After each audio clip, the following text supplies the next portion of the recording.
আমরা এখন castle Saint অ্যাঞ্জেলোতে আছি।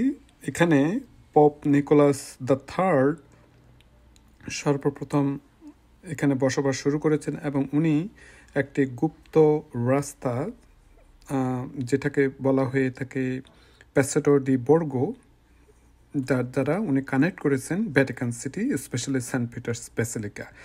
এই ক্যাসল সেন্ট অ্যাঞ্জেলোতে এম্পারার জেরোকে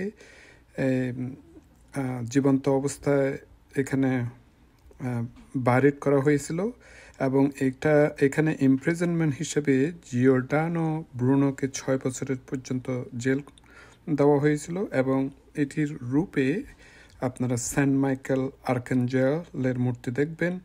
এবং ক্যাসল সেন্ট অ্যাঞ্জেলো মানে হচ্ছে যে castle of the Holi Angel.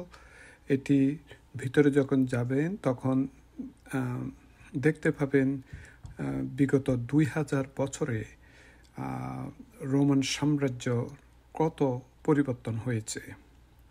তো এটি অনেক ইতিহাসের সাক্ষী এবং একটি সুন্দর নিদর্শন। Thank you.